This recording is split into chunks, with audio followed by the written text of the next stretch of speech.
Now, let's see, sorry, my agenda. I always like doing this announcement because it's one that always gets a lot of applause. I'd like to invite Suzanne Cohen, President of the Portland Association of Teachers.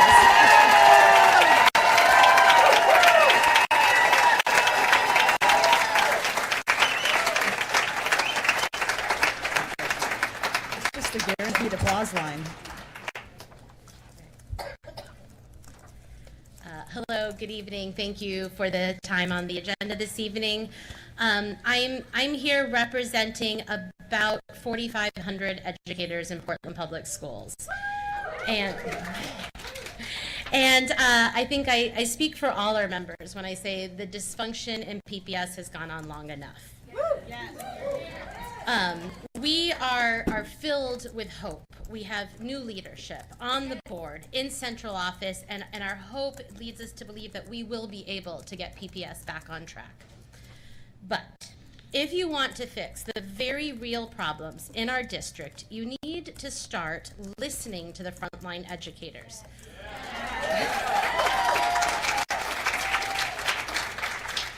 We're in the classrooms every day making sure that PPS students get the education they deserve.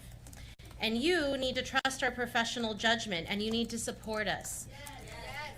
Your role, Chairperson Edwards and Superintendent Guerrero, is to make sure that we have the tools, the trainings, the time we need to teach our students. We have not felt this support this year, and it's not just because we're starting our second school year without a contract, or well into our second school year without a contract. One symptom of this district dysfunction is the enormous disconnect between what district officials tell you is happening in PPS and what we see every day in our buildings.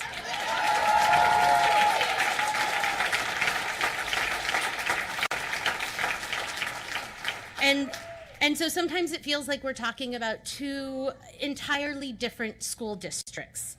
And this is incredibly demoralizing for us as educators, and it's a real barrier to helping our students succeed.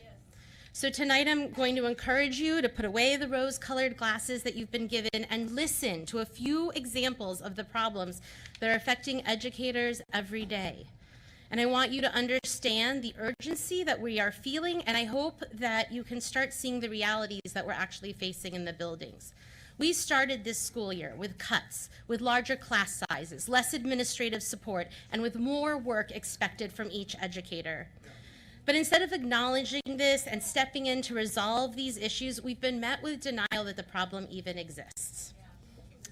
Oregon has the nation's third worst class sizes, but we are told that we can't talk about class size. Why? Why? I've heard some argue that Portland is better than other districts in the state. Let's be honest. Being the best amongst the worst isn't a badge of honor. It's really just an excuse to deny the reality of what's happening to our working conditions and our students' learning conditions. As a middle school math teacher, I warn my students that averages can be very deceiving. And so I want to stress to you also to look at more than just average class sizes. Because when you dig a little deeper, you'll start seeing the discrepancies and inequities that exist across the district. Some problems stem from putting too many different programs in one building, and others stem from overloading certain educators. An example of this is a PE teacher at Peninsula who spoke to district leadership 2 weeks ago about teaching 2 classes at the same time in one period. That's over 50 first graders in one PE class. Now, does that really count as offering PE? When you're given a document on paper that a school has an art program, what do you picture? Can you imagine anything like the reality that Sarah just described, where she's splitting her time between 2 schools and struggling to get to know more than 1,000 students? We speak in PPS about every student by name. And how can you have a saying like that when there isn't even support for a classroom teacher to know every student by name? Isn't that the kind of quality, is that really the kind of quality student engagement we're trying to foster in this district? And as Francisca described so vividly, our dual language instructors need curriculum in the language they're teaching. And when the district doesn't provide it, they've been filling in the gaps, translating materials as well as instructing their students. Now, we've been advocating for workload relief for our dual language instructors, but instead of listening, respecting, and supporting them, the message is they have everything they need. Your educators are telling you that they do not have the curriculum they need. And that's a problem that you have the power to fix, but not if you're busy denying that it exists.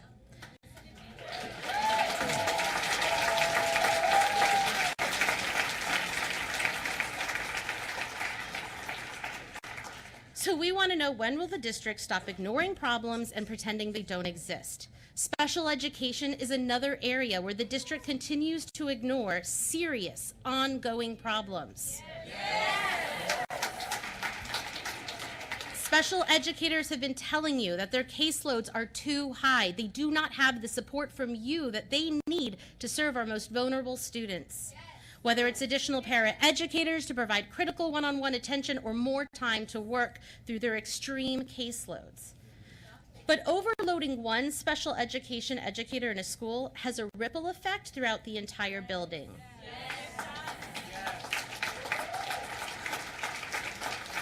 When a classroom teacher with a shortage of special education support has a student with unmet needs, other resource people, if your building is even fortunate enough to have them, get pulled away from their own duties or their caseloads. So we have counselors being pulled from counseling to work with, a couple of students all of the time. And so then what happens is all the other students that need counseling have unmet needs that then escalate. We have reading specialists that can deliver targeted instruction to our students that are most at risk for not reading, and yet they get pulled to work with just a few students, and then those students that need the reading instruction aren't getting it. And even our principals are getting pulled to spend their time with just a few students with the most urgent special education needs.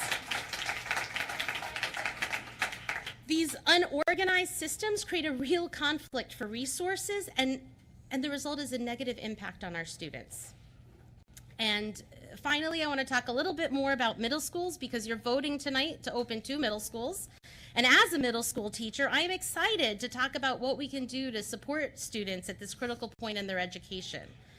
But tonight, as you discuss how we're going to support students headed to Tubman or Roseway Heights, I want to ask you about what you've learned from our recent experiences opening Ockley Green.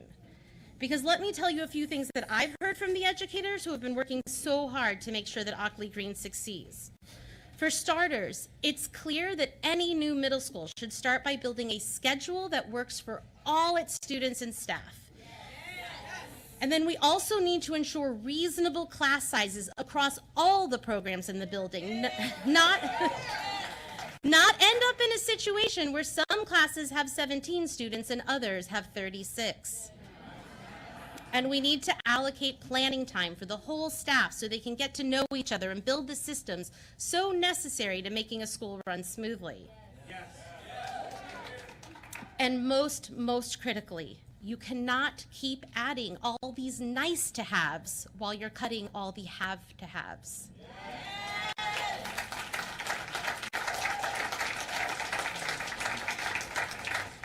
We owe it to the Tubman and Roseway Heights communities to make sure that these new middle schools succeed.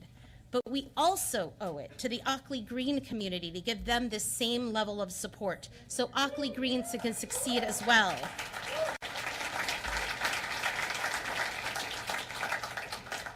I really do want to thank you for all the work that each of you are doing on the school board and for all your service to our Portland students.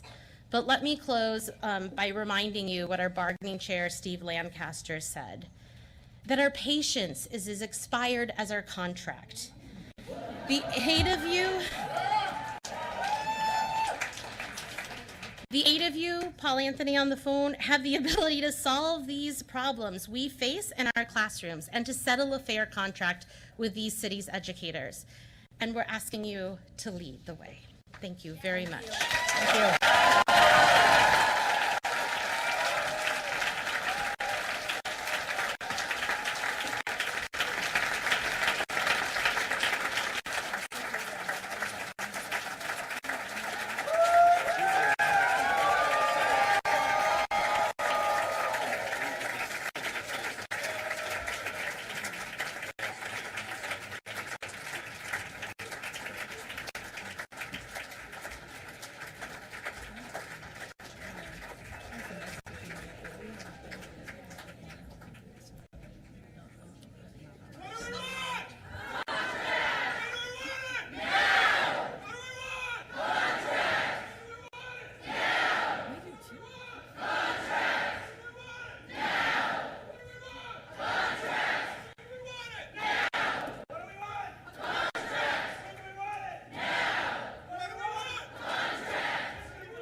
But if we